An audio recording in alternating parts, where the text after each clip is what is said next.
Welcome back, listeners, to BizBlend with your host, Rima.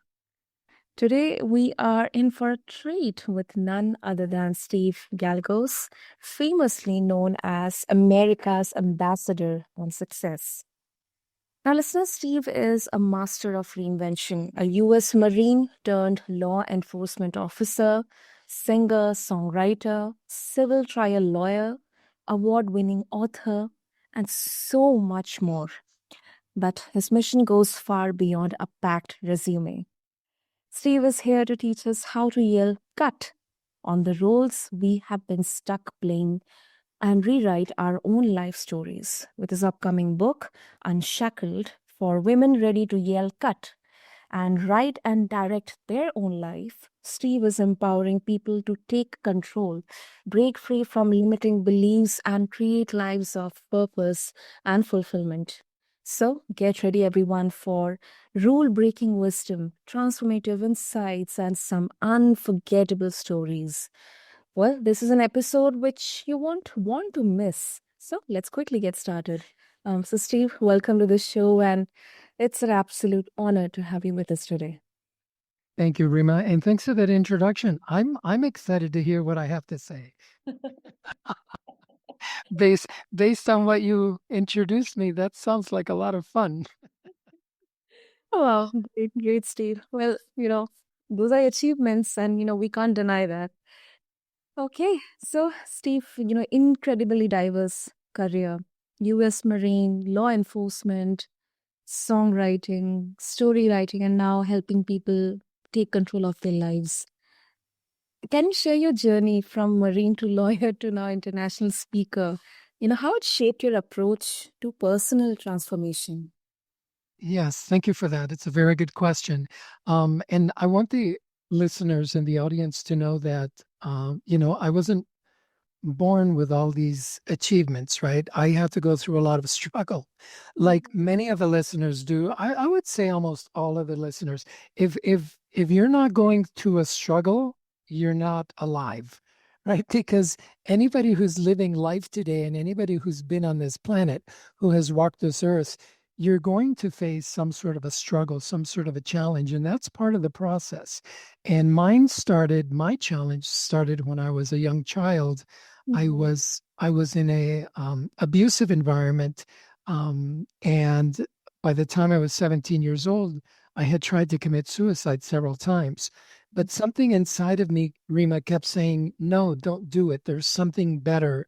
And so, what I did is, at 17 years old, as soon as I could, Mhm. I ran away to join the Marine Corps to become a U.S. Marine, and it Wow. was and it was during the training aspect of the Marine program where I learned that I wasn't the good for nothing kid that my parents were led me to believe I was, right? They had programmed me, I had been programmed to believe I was worthless, good for nothing, that I wasn't worthy of love. So after I ran away and I joined the Marine Corps, it was those 13 weeks, during those 13 weeks, that I learned that I did have skills. I did have things of value. I did have something that I could bring to the world that they wanted. And what happened was, real quickly, there were three other men in the training program that spoke primarily Spanish. And because they spoke primarily Spanish, they were having very great difficulty with the academic portion of the training. Mhm. And because I'm fluent in Spanish, I took it upon myself to help them, kind of Wow. like their mentor.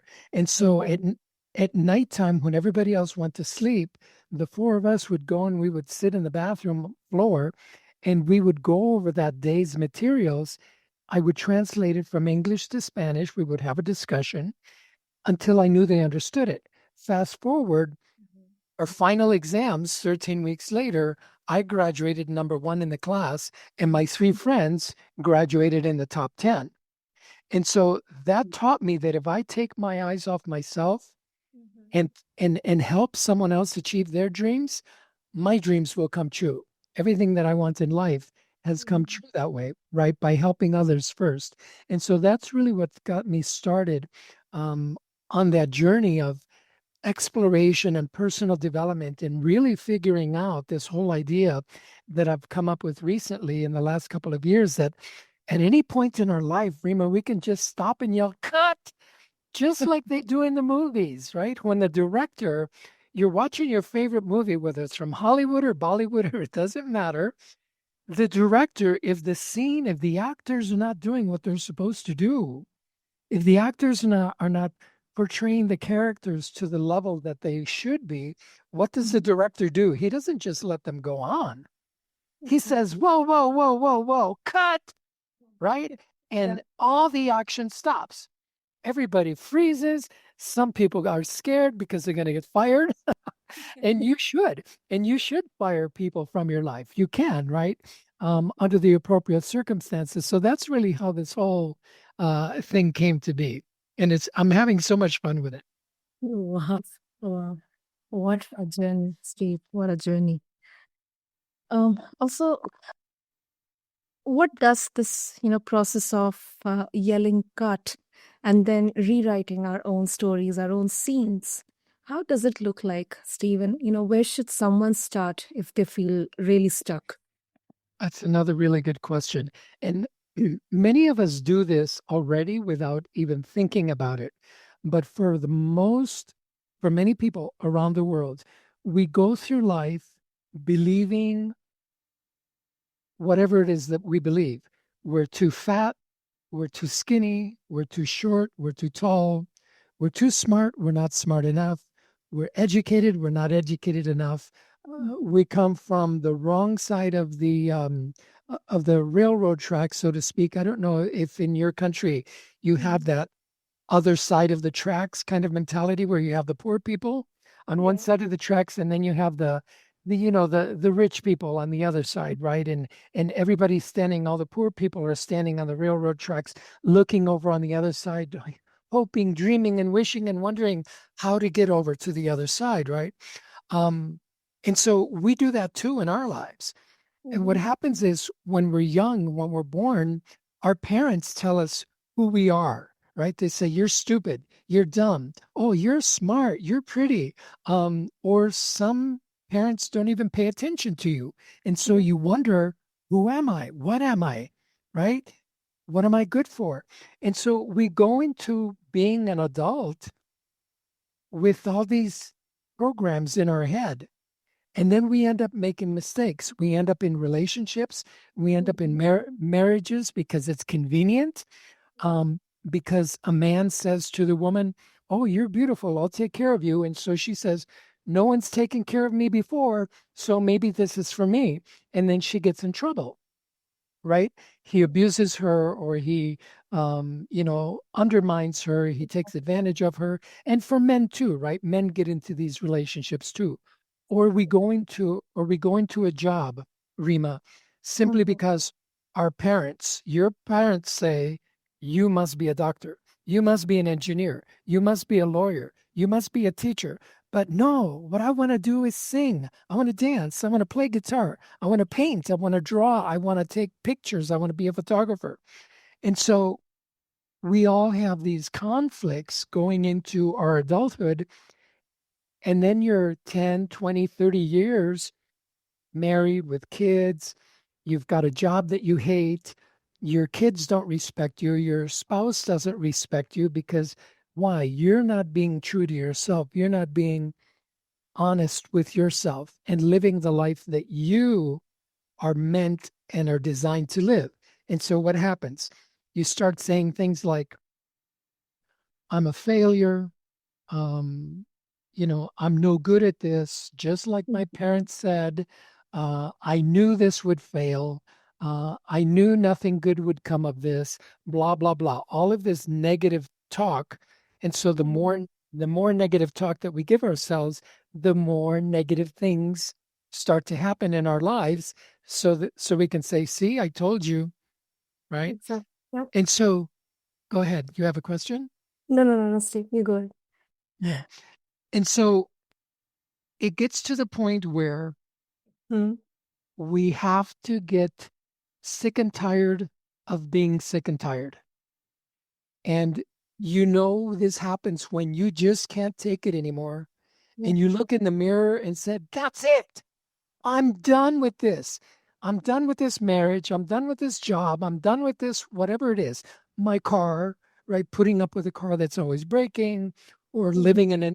living in a neighborhood that's full of crime, and you know you want to live in a better place, or wearing shoes that are too tight or clothes that are too small, or whatever it is. Once you get sick and tired of being sick and tired, that's when you'll make the change in your life. That's when you start looking for new opportunities and new jobs and careers, and there's got to be a better way, you start telling yourself. And this is the point in life where I tell people this is where you yell cut, because up to this point you've been the actor in someone else's story, right? Your parents tell you, I want you to be an engineer. You're Mhm. going to go to work, you're going to go to school, and you're going to become a doctor. That's your parents writing that scene for you. And so you go to school, you might go to medical school, yay for you, but you don't like it because you want to be a chef, right? Or you want to design clothes, or you want to do whatever it is that you want to do. You don't want to be a doctor or a dentist, even though those are magnificent careers, right? I'm not saying they're not, but not everybody wants to be a doctor, Mhm. right? Yep. And so, just like the director in the movie, we watch movies all the time and we see these beautiful, excuse me, stories being told, and we see these beautiful endings. We see happy endings. We see the hero getting the girl. We see the girl, right? We see James Bond, right? He always gets the girl. Yep. Yep. And we see, the heroine, the girl, she becomes the CEO of the company or the owner of the business, and everybody loves her and those kinds of things. And we go, why can't that happen in real life? But the truth is, it can happen in real life if we just recognize, and we need to become aware, Rima, that we are more than just an actor. We are also the writer, Later. Correct. right? What the author of the story. So if your story, if your life, your career, your job, your marriage, whatever it is, relationship with your kids or with your parents, if Mhm. that's not going the way you want to, if there's always conflict and you're not happy, you're not joyful, you're not fulfilled, it's time to sit down and rewrite. Exactly. And you can write the new ending. You can write the new chapter. And literally by taking a notebook or on your phone or tablet, however you choose to do it, and Mhm. say, this is what I want my life to look like. Now you've got it written.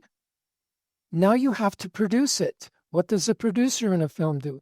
The producer is the one that gathers all of the resources necessary to make that film.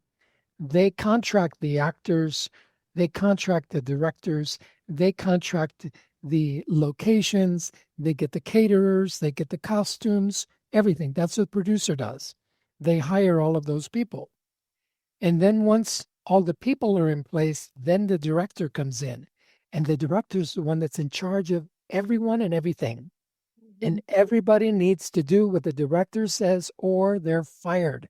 They can be replaced. So if your boyfriend or girlfriend, your husband or wife is not living up to their expectation or their promises, or they're not treating you well, they're not honoring you, they're not treating you with respect, they can be fired.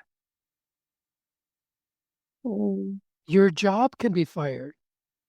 If you go to work and your boss is harassing you, not treating you fair, discriminating against you, yelling at you, punishing you, making you work more than everybody else and not paying you for that time, all of these things, you can fire your boss. And this is where it gets scary, because a lot of people say, well, if I fire my boss, I'm not going to have a job. Yes, y- you're not going to have that job, but you can find a new job, Yep. right? It might take a while, but the point is you won't be there anymore suffering that abuse. True. True. Is this making sense? Absolutely. It's just like you're creating opportunities instead of waiting for opportunities. Indeed. Yeah. A lot of us wait, right? They say, well, okay, I'm not happy. So let me just wait and see what happens. Well, you can do that. You're going to continue waiting to see what happens. The universe is just going to say, here's more waiting, here's more waiting, here's more waiting, here's more waiting. Mhm. In the meantime, all of your friends are moving on, your brothers and sisters are moving on, they're making changes in their lives. But we have to realize that nothing changes until we, right, until I decide I'm going to make the change. And Rima, you've probably met a lot of people that feel this way. They go, well, it's not my fault, it's his fault, or it's her fault. Yes. But if we're waiting for him or her or them to make the change, it's never going to happen. We have to take 100% responsibility for where we are right now in life. And we need to decide we're going to make a change. And if we don't know what kind of a change to make, you can contact somebody like you, Rima, or one of the beautiful guests that you had on your show that Mhm. is a coach, right? A life coach. You can contact me. You can get on Google and you can AI, right? The answers that you're looking for. You can say, this is the life I want to live. This is the kind of job I want to have. This is the kind of partner I want to be in love with. Or this is the kind of health and fitness that I want. I'm sick and tired of being sick all the time, right? My health is not serving me. How do I get healthier? How do I get better? All of the information that we need to make these changes is available for us. We just have to be the ones to search out the answers. Beautiful. Beautiful, Steve. Also, you have authored the book Unshackled, which is aimed at empowering women to take control of their lives. What inspired you to focus on this specific audience, Steve? Thank you for that. Um, I'm I'm tired of seeing women being treated as second-class citizens. I it hurts me to know that we live in a world where, well, for example, here in the United States, here in America, that's supposed to be the most progressive country in the world, right? That's how it's been known for many years, but yet women have been treated like second-class citizens up until today. They didn't have the right to vote until the 1950s and 60s, right? And when I learned that, I'm like, how is that possible? Right? We None of us would be here on this planet without a woman, right? Our mothers, our sisters, right? Our mothers brought us into this world. They're women. And to think that the government or the leaders of not only this country, but right in many, many other countries around the world, women are also treated as they slaves, as non-existent, as not equal partners, when they have every right to be, and they have all the capacity to do everything that we do, right? So that's why um, there's not a lot of material like this available uh, for women. I'm not saying that there's not a lot of training and coaching and transformation and empowering of women. There's a lot of that out there, but I don't know very many programs that will actually take a woman that's ready for transformation. She's the woman that says, I can't keep living like this. I want more than this. There's got to be more to life. And I'm sick and tired of being frustrated all the time, right? I can take that woman and teach her how to rewrite her story, how to become then the producer and then the director of her life, so that not that she won't continue to have struggles, because we're still going to have struggles. That's part of the journey, because not everybody's going to cooperate with us, right? So it's still going to be, people are going to challenge us. People are going to give us a hard time. People are still going to discriminate because they can't get it out of their head that a woman is the CEO of the company now, Yep. right? Um, so yeah, so that's why I chose to work with women. I'm working on a book now that will serve men also in the same manner, but I speak differently to men than I do to women. With Absolutely. men, with men I can use different language, right? And they'll get it. With women, I can't use the same language. I can't use the same approach, nor should I. It's a completely different audience. Yes, yes. I completely agree with that.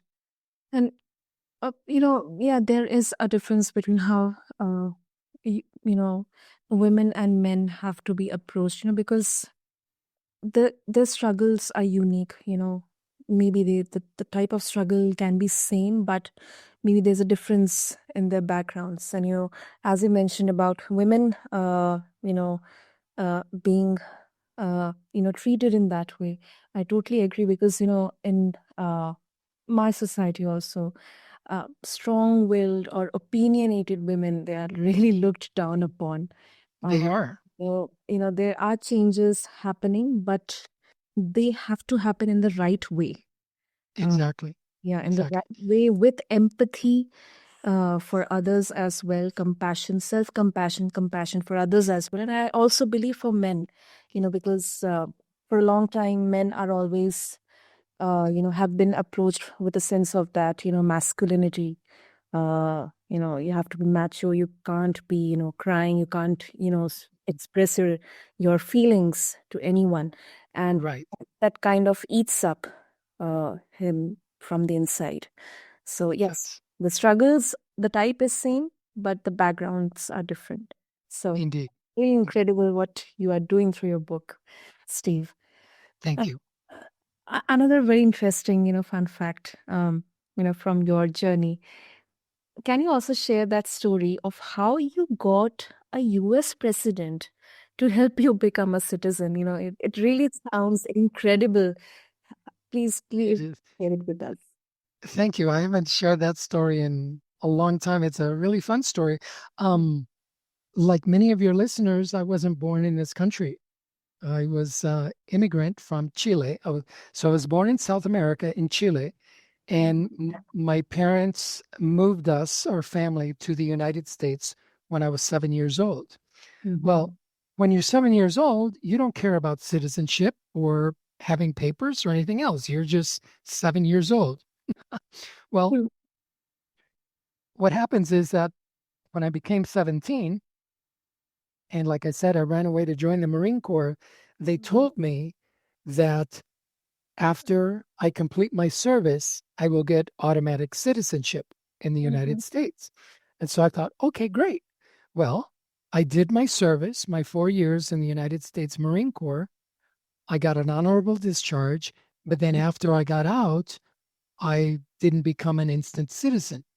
So one time I had traveled to Mexico. So I left the United States by car just for the weekend, right? To go and celebrate something, have dinner, spend the weekend kind of thing. And then coming back into the United States across the Border Patrol stopped me and they said, "Where were you born?" And I said, "Well, I was born in Chile."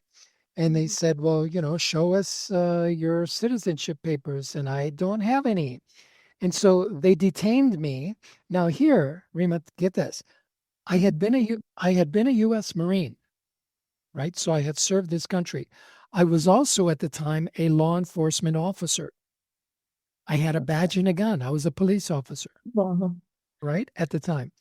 But here I am being detained by, at that time, it was the INS, the Immigration Naturalization Service. And after a couple of hours of questioning and threatening to send me back to Mexico, they Mhm. said, okay, we'll let you back to the United States, but you have 2 weeks to get this paperwork stuff taken care of. Oh my goodness. All right. During those 2 weeks, I go to the immigration center in Los Angeles and I apply for the appropriate paperwork to become a US citizen. And then they said it'll take about 6 months. So they gave me a 6 month visa in my Chilean passport. And they Mhm. said within that 6 month window, you'll have your citizenship. I said, yay, great, thank you. Well, Rima, 6 months went by and I hadn't heard anything from the immigration service. I called, leave messages, I call, leave messages, I call, leave messages. Nothing Mhm. happens. I invited my congressman. I knew the congressman that lived in my area and that served in my area. And so I contacted him in his office and they made phone calls, right? Here's a United States congressman calling the immigration service and he can't find out what's going on. So, because the 6 months has passed, I'm now an illegal immigrant, right? Yeah. I have lost my immigration status in the United States. So I was subject to deportation at any time. They could have just taken me away and Okay. taken me back to Chile. So it happened by this time I was in law school and I was going to law school at night. And during the day, I was parking cars. Mhm. And the company that I worked for, we got hired by the Secret Service Mhm. for President Reagan. This was in Santa Barbara, California. President Reagan and his wife had a house in Santa Barbara, California, and they were coming to celebrate her birthday, Nancy Reagan's birthday. And so they wanted valet parking service for their party. So they hired our company and I was one of the ones chosen to go and provide services. So here I am, an illegal immigrant, right? Having no status. There I am parking cars for the President of the United States, Ronald Reagan. Wow. During one of the breaks, the Secret Service came out and said, "Hey, do you guys want your photo with the president?" We all said, "Yes." So we go into the backyard of the house, and the president comes out and he says hello. And they had told us, don't say anything, don't ask anything of the president, just stand there for the photo. Well, you introduced me as a rule breaker. So what did I do?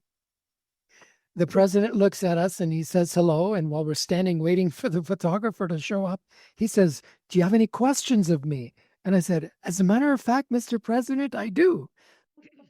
And I told him my situation. I said, "I've been a Marine, I've served your country, I'm a law enforcement officer, I'm in law school right now, but yet here's the situation. I can't get my citizenship papers." And he said, "Write me a letter, and when I get back to the White House, I'll take care of it." Right? Now, I thought he was just being a politician, right? Just patting me on the back saying, "Oh, don't worry, son, I'll take care of it." But he actually did. I wrote him a letter. I sent him all of my credentials, all of my commendations from the Marine Corps and a police officer, and, the whole story, told him the story. Well, about a month and a half later, I'm working at the parking lot and I receive a phone call. "Hey, Mhm. Steve, it's for you." I run to the phone and the person says, "This is the deputy commissioner of the INS." I was like, yeah, this is a joke, right, guys? Who's joking? But it was the deputy commissioner, the second in charge of the INS, saying, "President Reagan sent us your letter with instructions that we're supposed to resolve this for you, and we will." And so that's what happened. A couple months later, I was being sworn in as America's newest citizen. I was featured in the 4th of July parade in Santa Barbara, California, all because of President Ronald Reagan. But more importantly, all because I dared to open my mouth and speak up. Yes. Wow. Straight from a movie. I broke the rules. Exactly. Exactly. That's what is creating opportunity. Hmm. What? Lovely. Lovely. What a story, listeners. I'm really, really so inspired uh, about this. Also, as you beautifully shared the story with us, um, how can someone start crafting a story worth living like yours, Steve? This is where it gets very difficult. And then that's another great question, Rima, is how do you actually start crafting the story? And where most people fall down is in this part right here. And that means you have to have clarity Mm. about what you want. You have to know what you want. Many people say, I want a new marriage. I want to be healthier. I want to lose weight. I want a new job. And we go, okay, what does that mean? I don't know. Right. And then they get stuck and they stay where they are. Or some people say, I want more money, right? I want more money in my business. I want more. Here's $1. There's more money. Oh, well, no, that's not what I wanted. You have to have crystal clarity on what you want. And this is if it takes you an hour, if it takes you 10 days, if it takes you a month, if it takes you a year to figure out and write down point by point, this is what I want my body to look like. This is what I want my mind to look and feel like. This is what I want my health to be like. This is what I want my marriage to be like. And you list all those things. I want a smoker, non-smoker. I want non-abusive. I want somebody who honors and respects me. I want someone who will not cheat on me. I want someone who will, all of these things, right? And you just go down the list. It's like if we go and buy a car, most people know exactly what they want in a car, Yes. right? They want new, fresh air conditioning. They want a heater. They want tires. They want leather seats. They want entertainment console. They want speakers on all doors. They want reclining seats. They want heated seats. They want tilt steering. All of these things, right? That's clarity. You need to have the same kind of clarity for your life. And once you have that clarity, now, just like with the car example I just gave, when you have a list of the things that you want in your car, and the salesman says, well, I have a car over here in the back, and you look at the list and the car doesn't match your list, you say, no, that's not the car for me.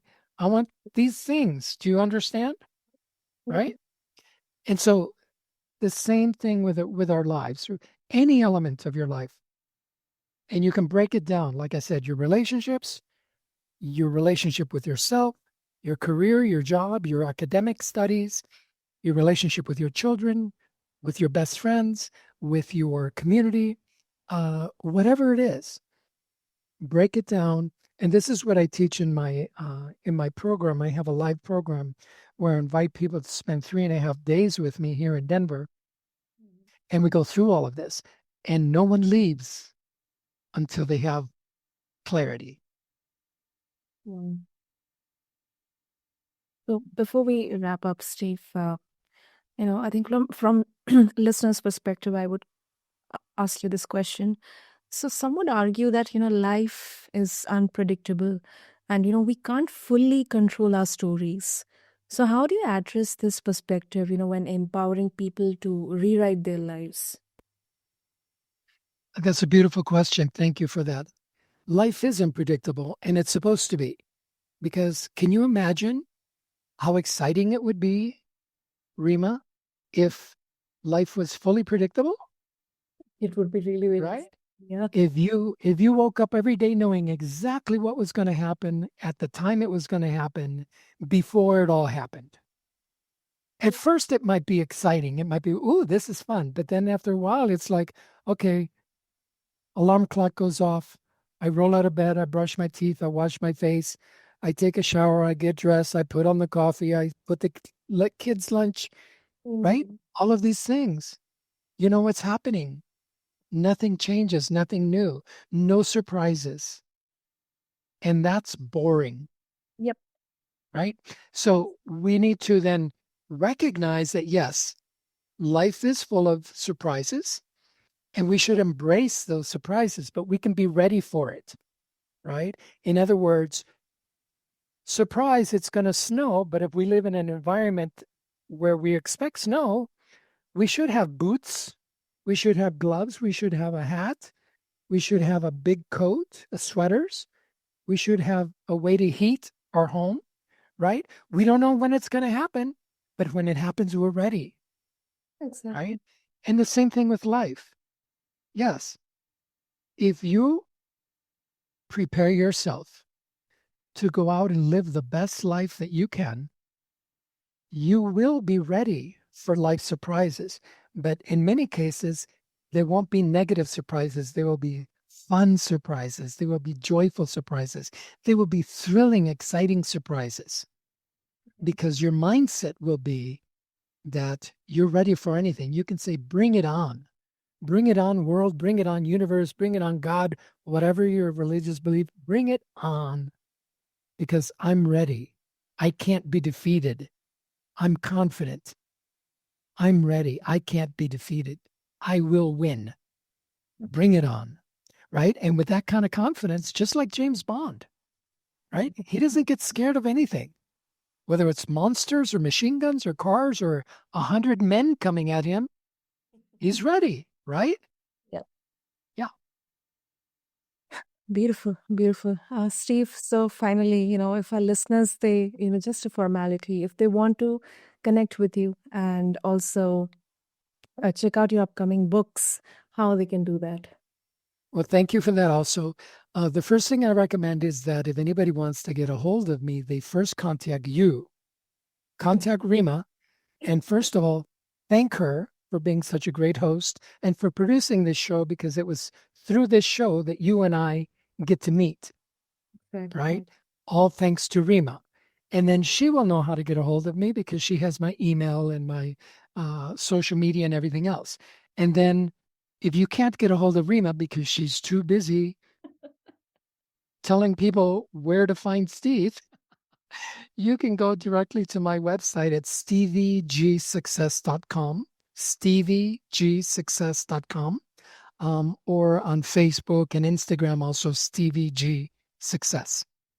Well, I'll make sure that, through me, people can get to connect with you, Steve. And that's why I'll mention all the details in the show notes for our listeners. And, very, very unique way of saying, because in none of my shows, it has been said like this. So thank you so much for, this warm conclusion to this exciting conversation. And listeners, what a powerhouse conversation it was. From rewriting your life script to stepping into the role of writer, producer, showrunner, and director of your own story, Steve's wisdom has given us all the tools to create a life worth living and sharing as well. So, Steve, thank you so much for giving me this opportunity to host you.